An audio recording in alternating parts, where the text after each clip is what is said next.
بهلول.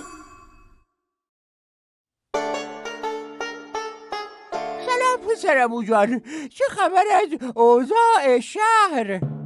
سلام سلطان. خلاصه اخبار این که حال رعیت خوب نیست. چرا سیاه نمایی میکنی دیوونه؟ حال رعیت خیلی هم خوبه، شهرم در امن و امونه.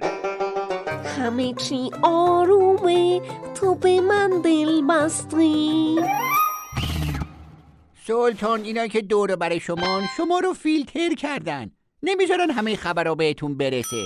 از پشت شاسی هم که نمیشه با دیدن قیافه مردم حالشونو فهمید. خب میگی چیکار کنیم؟ بیاین بین رعیت، برین تو میدون شهر، باهاشون حرف بزنین.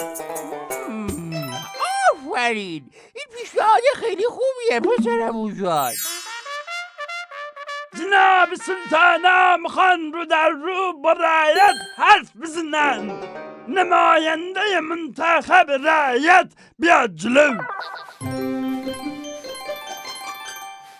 اگر نقدی هم به ما داری بگو. جناب سلطان به سلامت باشند. به تقدیر الهی و تدبیر سلطانی همه چی آرومه. ملالی نیست جز دوری شما. چرا درد دلتو نمیگی رعیت؟ الان بهترین فرصته. اینجوری که رعیت لکنت پیدا کرده خودشو خیس نکنه خوبه. چرا حرف تو دهنش میذاره دیوونه؟ وقتی همه چی آرومه، همه چی آرومه دیگه. چه پیشنهاد خوبی دادی پسرمو جان.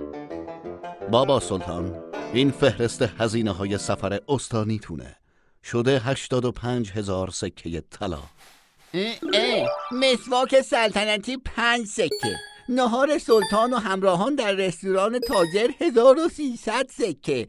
قوم مغول به این مملکت حمله کرده بود، انقدر خرج برای رعیت نتراشید.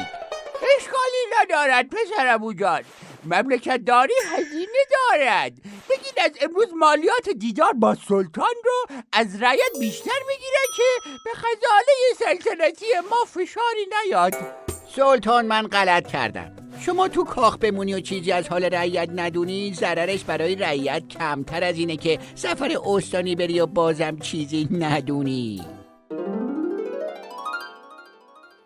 امام خمینی رحمت الله علیه فرمودند مسئولیت من گردن شماست. اگر من پایم را کج گذاشتم، شما مسئولید که نگویید چرا پایت را کج گذاشتی.